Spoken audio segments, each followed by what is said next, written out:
கர்த்தருடைய பரிசுத்த நாமத்திற்கு மகிமை உண்டாவதாக. தேவன் அருளிய மினிஸ்ட்ரி மூலமாக உங்களோடு தொடர்பு கொள்வதிலும் இந்த மகிழ்ச்சி அடைகிறோம். இன்றைக்கும் இந்த நாளிலும் தேவன் நமக்கு கொடுக்கிற வார்த்தை 37ஆம் சங்கீதம் 34ஆம் வசனம். நீ கர்த்தருக்கு காத்திருந்து அவருடைய வழியை கைக்கொள், அப்பொழுது நீ பூமியை சுதந்திரித்துக் கொள்வதற்கு அவர் உன்னை உயர்த்துவார். துன்மார்க்கர் அறுப்புண்டு போவதை நீ காண்பாய். ஹல்லேலூயா. கிறிஸ்துவுக்குள் பிரியமானவர்களே, கர்த்தருடைய வார்த்தை சொல்கிறது, நீ கர்த்தருக்கு காத்திருந்து அவருடைய வழியை கைக்கொள் என்று. ஆம் பிரியமானவர்களே, நம்முடைய வாழ்க்கையிலே கர்த்தராய் இயேசு கிறிஸ்துவுக்கு நாம் காத்திருக்கும் போது, அவருடைய வழியிலே நடக்கும்போது, அவருடைய வழியை கை கொள்ளும் போது தேவன் நம்மை உயர்த்துவார். நீ பூமியை சுதந்திரித்துக் கொள்வதற்கு அவர் உன்னை உயர்த்துவார். ஆம் பிரியமானவர்களே, நம்முடைய வாழ்க்கையிலே உயர்வுகளை பெற்றுக்கொள்ள வேண்டுமா? நன்மைகளை பெற்றுக்கொள்ள வேண்டுமா? கர்த்தருக்காக நாம் காத்திருக்கிறோமா? ஒவ்வொரு நாளும் தேவ சமூகத்திலே கர்த்தரை தேடுகிறோமா? நம்மை நாமே ஆராய்ந்து பார்க்க வேண்டும். நம் தேவ சமூகத்திலே அமர்ந்திருந்து கர்த்தரை தேடும்போது, அவருக்காக காத்திருக்கும் போது, அவருடைய வழியிலே நடக்கும்போது தேவன் நம்மை உயர்த்துவார். ஹல்லேலூயா. இன்றைக்கு ஒருவேளை உங்களுடைய வாழ்க்கையிலே உயர்வுகள் இல்லாமல் நீங்கள் கஷ்டப்படலாம். தேவ சமூகத்திலே காத்திருந்து அவருடைய பரிசுத்தமான வழியிலே நடக்கும்போது, உண்மையான வழியிலே நடக்கும்போது, நீதியின் பாதையிலே நடக்கும்போது தேவன் உங்களை நிச்சயமாய் உயர்த்துவார். ஹல்லேலூயா. வேத வசனம் இப்படியாக கூறுகிறது, உன் வழியை கர்த்தருக்கு ஒப்புவித்து அவர் மேல் நம்பிக்கையாயிரு, அவரே காரியத்தை வாய்க்க பண்ணுவார் என்று. ஆம் பிரியமானவர்களே, நம்முடைய வழியை கர்த்தருடைய கரத்திலே ஒப்பு கொடுக்க வேண்டும். அவர் மீது நம்பிக்கையோடு வாழ வேண்டும். அவர் நம்முடைய காரியத்தை வாய்க்க பண்ணுவார். ஆம் பிரியமானவர்களே, நாம் கர்த்தருக்காக காத்திருப்போம், அவருடைய வழியிலே நடப்போம், நம்முடைய வழியை கர்த்தருக்கு ஒப்புவிப்போம். கர்த்தர் காரியத்தை வாய்க்க பண்ணுவார். ஹல்லேலூயா.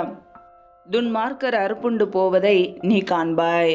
ஆம் பிரியமானவர்களே, நமக்கு விரோதமாய் எத்தனை சத்துருக்கள் எழுந்தாலும் கர்த்தர் அவைகள் எல்லாவற்றையும் நிர்மூலமாக்கி போடுவார்.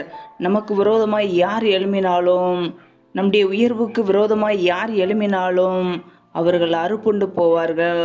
கர்த்தருடைய பிள்ளைகள் கர்த்தருக்காக காத்திருப்போம், அவருடைய வழியை கை கொள்வோம், உயர்வுகளையும் மேன்மைகளையும் பெற்றுக்கொள்வோம். ஹல்லேலூயா. கர்த்தர் தாமே உங்களை ஆசீர்வதிப்பாராக. ஆமேன். நம்மை நாமே அவருடைய சமூகத்திலே தாழ்த்தி அர்ப்பணித்து ஜெபிப்போம். ஜெபம். எங்களை அதிகமாய் நேசிக்கிற எங்கள் அன்பின் பரலோக பிதாவே, மெய் துதிக்கிறோம், ஸ்தோத்தரிக்கிறோம். அப்பா, இந்த இரவு வேலைக்காக மெய் துதிக்கிறோம், ஸ்தோத்தரிக்கிறோம். இந்த நாள் முழுவதும் எங்களை பத்திரமாய் பாதுகாத்து கொண்டீரே, அதற்காக ஸ்தோத்திரம். ஒவ்வொரு நாளும் பத்திரமாய் எங்களை பாதுகாத்து ஜீவனோடு வைத்திருக்கிறீரே, நன்றியப்பா. எங்களுடைய தேவைகளை சந்திக்கிறீரே, நன்றி. ஒவ்வொரு நாளும் உண்ணவும் உடுக்கவும் தங்குவதற்கு இடம் கொடுத்து எங்களை பாதுகாக்கிறீரே, நன்றியப்பா. இணைந்திருக்கிற ஒவ்வொரு குடும்பங்களையும் நம்முடைய கரங்களிலே தாழ்த்துகிறோம். கர்த்தர் தாமே பிள்ளைகளை பாதுகாத்து கொள்வீராக, ஆசீர்வதிப்பீராக. இந்த இரவு நேரத்தில் இன்பமான தூக்கத்தை கொடுங்க. சத்துரு கொண்டு வருகிற போராட்டங்கள், பிரச்சனைகள், மரண பயங்கள், இருளின் அதிகாரங்கள், ஆபத்துகள், நாச மோசங்கள், தீமைகள், விக்னங்கள் எல்லாவற்றிற்கும் விலக்கி பிள்ளைகளை பாதுகாத்து கொள்ளுங்க.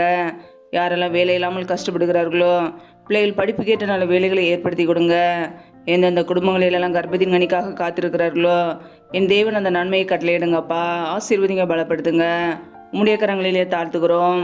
எந்தெந்த குடும்பங்களிலெல்லாம் பலவீனத்தோடு, சோர்வோடு, வியாதியோடு கஷ்டப்படுகிறார்களோ, என் தேவன் அவர்களை தொடுங்கப்பா.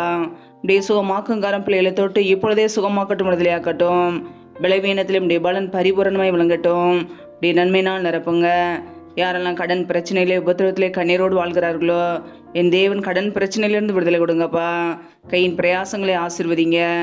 எந்தெந்த குடும்பங்களிலெல்லாம் திக்கற்றவர்களாய் தனிமையோடு வாழ்கிறார்களோ, கணவரால் கைவிடப்பட்ட ஒரு நிலைமையில யாருமே இல்லாமல் கஷ்டப்படுகிறார்களோ, என் தேவன் அவர்களுக்கு உதவி செய்யுங்க. திக்கற்ற ஒவ்வொரு பிள்ளைகளுக்கும் நேரே தகப்பனாய் இருந்து வழிநடத்த போகிற கிருபைக்காக மக ஸ்தோத்திரம். உடைய கரங்களிலே தாழ்த்துக்கிறோம். ஒவ்வொரு குடும்பத்திலும் அப்பத்தையும் தண்ணீரையும் ஆசீர்வதிங்க. உடைய கரங்களிலே தாழ்த்தி ஜெபிக்கிறோம். எந்தெந்த குடும்பங்களிலெல்லாம் கணவன் மனைவிக்கிடையே பிரிவினையோடு பிரச்சனையோடு வாழ்கிறார்களோ, குடும்பத்தில் சமாதானம் இல்லாமல் நிம்மதி இல்லாமல் கஷ்டப்படுகிறார்களோ, என் தேவன் அந்த குடும்பத்தை சந்திங்கப்பா. குடும்பத்தில் சமாதானத்தை கொடுங்க. தரித்திர நிலைமைகள், வறுமைகள் எல்லாம் மாறி போகட்டும். கர்த்தரையே ஆசீர்வதிப்பீராக, பலப்படுத்துவீராக. முற்றிலுமாக தாழ்த்தி ஜெபிக்கிறோம். எங்களை பாதுகாத்து கொள்ளுங்க. எந்த சத்துருக்களின் கிரியைகளோ பொல்லாப்புகளோ எங்களை தொடாதபடிக்கு வேலியடைங்க. ஏசு கிறிஸ்துவின் ரத்த கோட்டைகளை மூடி மறைத்து கொள்ளுங்கப்பா.